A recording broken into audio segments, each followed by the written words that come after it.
झालेला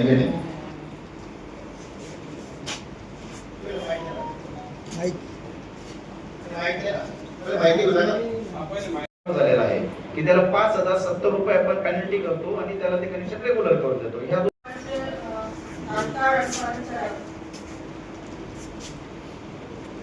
आता आपण लेटेस्ट मध्ये जे ऑनलाईन सिस्टम आपली डेव्हलप झाली त्याच्यामध्ये लायसन्स प्लंबर नावाची कन्सेप्ट आपण सुरू केलेली आहे.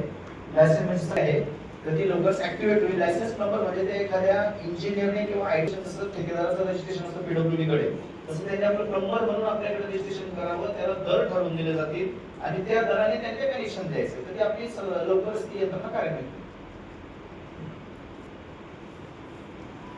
नगरपालिकेच्या मध्यवर्ती command and control centre CCC विभागाच्या कामकाजासाठी चॅट जीपीटीचे सशुल्क सबस्क्रिप्शन सदस्यत्व घेण्याबाबत आलेल्या कार्यालय आम्हाला विचार करा. कनेक्शन इश्यू करत असतो.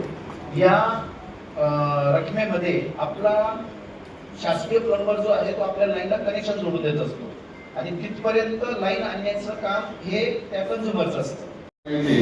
नावाला कारवाई चालू आहे आणि सगळ्यात मोठा विषय असा आहे मॅडम, आतापर्यंत गेल्या आणि वर्षापासून आपण प्लास्टिक जप्ती करतोय. प्लास्टिक कुठे आहे? प्लास्टिकचं काय केलं आपण? त्याचा खुलासा करा ना आम्हाला. त्याचा रेकॉर्ड केलं काय नाही? आता किती वर्षापासून प्लास्टिक जप्ती झाली आपली? जवळजवळ काय माहिती होतं 5-7 वर्षापासून प्लास्टिक जप्ती चालू झाली. आता 3 टन पकडलं आपली प्लास्टिक जप्ती चालू आहे. आता म्हणजे मी म्हणतो तुम्हाला प्लास्टिक ठेवायला जागा नसेल, कारवाई करतो ना आपण. मतलब 5 वर्ष आपण कारवाई करतोय शासनाच्या आदेशानुसार, शासनाच्या निर्देशानुसार.